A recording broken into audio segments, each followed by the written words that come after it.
नमस्कार दोस्तों जैसे कि अभी रेलवे का जो वैकेंसी आई है, रेलवे आरआरबी सेक्शन कंट्रोलर।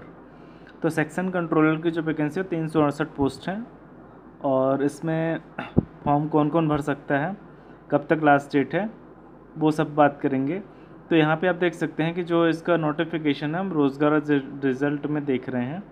तो जो फॉर्म स्टार्ट है वो 15/9/2025 से स्टार्ट है, और जो फॉर्म की भरने की लास्ट डेट है वो 14/10/2025 है। और यहाँ पे जो फॉर्म करेक्शन है 17 से 26 अक्टूबर रहेगी। अभी एग्ज़ाम शेड्यूल इसका नहीं हुआ है, एग्ज़ाम शेड्यूल होने के बाद आपको एग्ज़ाम शेड्यूल की भी जानकारी मिल जाएगी। अब यहाँ पे जो जनरल कैटेगरी ओबीसी और ईडब्ल्यूएस है उनको 500 फीस रहेगी, SC ST और हैंडीकैप्ड के लिए 250 रुपये, और आल कैटेगरी फीमेल्स के लिए 250 रुपये फीस रहेगी। After appear the stage 1 exam, अगर आप इसका एग्ज़ाम दे लेते हैं तो 400 रुपये रिफ़ंड होंगे, ये जिसमें 500 रुपये लगेगा। और सभी फीमेल कैंडिडेट और SC ST OBC के लिए 250 रुपये की जो फीस है वो रिफ़ंड हो जाएगी। पेमेंट का मोड जो रहेगा वो ऑनलाइन ही रहेगा। एज कैलकुलेशन जो रहेगी, एज लिमिट मिनिमम एज 20 साल होनी चाहिए। 20 साल कब? 1/1/2026। अगर आप अभी 19 के हैं और जनवरी से पहले 2026 आने से पहले अगर आप 20 साल कंप्लीट हो जाते हैं तो आप इस फॉर्म को फिल कर पाएंगे।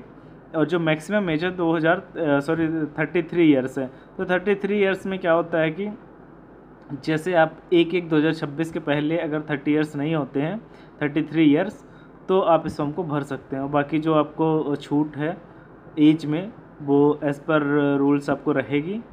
और यहाँ पे सेक्शन कंट्रोलर की जो पोस्ट है वो 368 है। और इसमें जो योग्यता मांगी गई, bachelor degree in any stream any from any recognise university of India. मतलब इसमें टेक्निकल का कोई इशू नहीं है, आप किसी भी डिग्री से हैं, BA BSc BCom, जो भी डिग्री आपने कर रखी है वो वाले भी फॉर्म इसको भर सकते हैं। जोन वाइज आपकी जो वैकेंसीज़ है, अहमदाबाद जोन में जनरल के लिए 7, तो टोटल मैं पोस्ट बताते जाता हूँ, बाकी आप नोटिफिकेशन इसमें से देख सकते हैं। अहमदाबाद जोन में आपको 15 सीटें टोटल हैं। अजमेर जोन में आपको 30 सीटें हैं। NWR में, नॉर्थ वेस्ट रेलवे में, और WCR में आपको 3 पोस्ट हैं।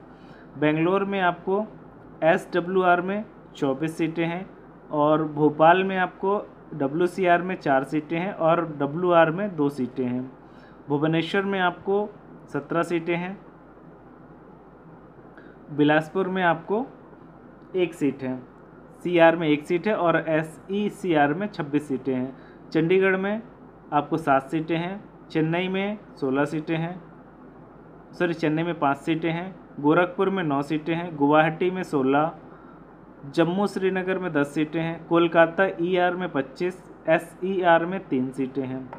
ये ER और SER जो लिखा है तो इसका मतलब होता है ईस्टर्न रेलवे, और इसका साउथ ईस्टर्न रेलवे। और मालदा में 14 सीटें हैं। मुंबई CR में 24, WR में 18, SCR में 2, मुजफ्फरपुर में 21 सीटें हैं। पटना में 5, प्रयागराज में 16, और NCR में 16 और NR में 7, रांची ECR में 6, SER में 9, सिकंदराबाद ECOR में 7, SCR में 18, सिलीगुड़ी 5 सीटें हैं, और तिरुवनंतपुरम में 19 सीटें हैं। तो यहाँ पे आप देख सकते हैं टोटल 368 सीटें हैं। तो जो आपको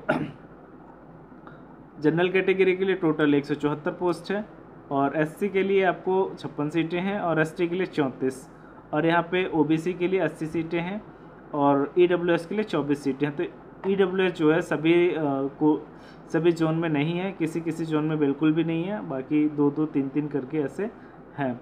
तो यहाँ पे आप देख सकते हैं कि पूरा जो फॉर्म है ये नॉर्मली सभी लोग भर सकते हैं, कोई ऐसा नहीं टेक्निकली होगा। तो लिंक एक्टिवेट हो चुकी है यहाँ पे।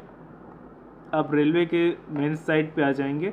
अगर आपने अकाउंट बना रखा है, RRB के कई सारे फॉर्म भरे होंगे, आपने अकाउंट बना रखा है तो फिर आपको यहाँ से लॉगिन कर लेना है। और अगर मान लीजिए आपने रजिस्ट्रेशन नहीं कर रखा है तो आपको क्रिएट एन अकाउंट पे क्लिक करना है। क्रिएट इन अकाउंट में क्लिक करके आप यहाँ से देख सकते हैं कि आपका जो फॉर्म फिल करने का है, जो आपको रजिस्ट्रेशन का है, वो पेज यहाँ पे ओपन हो जाएगा। आप इसमें अपनी सारी डिटेल्स फिल करके और रजिस्ट्रेशन यहाँ पे स्टार्ट कर सकते हैं। अगर आप ज़्यादातर लोगों ने इसमें कर रखा होगा तो अपना जो पिछला आईडी पासवर्ड है उसी से आप इसको सीधा लॉगिन कर सकते हैं। करता हूँ दोस्तों, आपको समझ में आ गया होगा नोटिफिकेशन में किस जगह से आप फॉर्म भर सकते हैं। तो अगर आपको वीडियो अच्छा लगा हो तो वीडियो को लाइक करें, चैनल को सब्सक्राइब करें। धन्यवाद।